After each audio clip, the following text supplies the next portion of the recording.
তো hello students, welcome to Bibhas one educational foundation. আজকে আমি তোমাদের জন্য একটি ইম্পর্টেন্ট শর্ট ট্রিক নিয়ে চলে এসেছি। চলো দেখে নেওয়া যাক।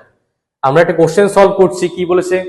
If 25 to the power a equal to 125 to the power b equal to 625 বা 625 to the power c।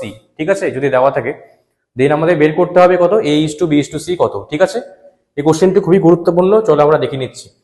25 to the power a, আচ্ছা 25 কে কি লিখতে পারি আমরা? 5 স্কোয়ার, তাই না? তো 5 টু দি পাওয়ার 2a হয়ে গেল। 125 কে কি লিখতে পারি? 5 এর কিউব, তাহলে 5 টু দি পাওয়ার কত, 3b। আর 625 কে আমরা কি লিখতে পারি? 5 টু দি পাওয়ার 4, মানে 5 টু দি পাওয়ার হয়ে যাচ্ছে তাহলে 4c। ঠিক আছে, নিচে দেখো বেস গুলো সব 5 রয়েছে, তাহলে কি হচ্ছে, আমরা কি পাচ্ছি? 2a equal to 3b is equal to কত, 4c। এত অব্দি আমাদের হয়ে গেল, ক্লিয়ার? ঠিক আছে, আমাদের কি করতে বলেছে তারপরে? a is to b is to c। যখন আমরা a বের করছি তখন a যে কোএফিসিয়েন্টটা ঢেকে দিচ্ছি, কত হচ্ছে? 3 আর 4 পড়ে আছে, আমরা জাস্ট মাল্টিপ্লাই করে দিব। তাহলে কত হবে? a is to b is to c কত পাচ্ছি? 3 4 এ ভারো, প্রথমে এর ভ্যালু, যখন b এর ভ্যালু বের করছি b এর কোএফিসিয়েন্ট ঢেকে দেবো।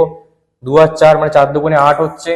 c যখন বের করছি c এর কোএফিসিয়েন্ট ঢেকে দিচ্ছি, কত হচ্ছে? 3 দুগুণে 6, আমরা 6 লিখে দেবো। আমরা সিম্পলিফাই করতে পারি, 6 দুগুণে 12, 4 দুগুণে 8 আর 3 দুগুণে 6, তাহলে 643 ইজ দ্য কারেক্ট অ্যান্সার। বুঝতে পারলে কিভাবে করলাম শর্টকাটে? তো এরকমই নতুন নতুন আরো ডিফারেন্ট শর্ট ট্রিক্স পেতে হলে আমাদের চ্যানেলটিকে লাইক, ফলো অ্যান্ড সাবস্ক্রাইব করতে হবে। Thank you.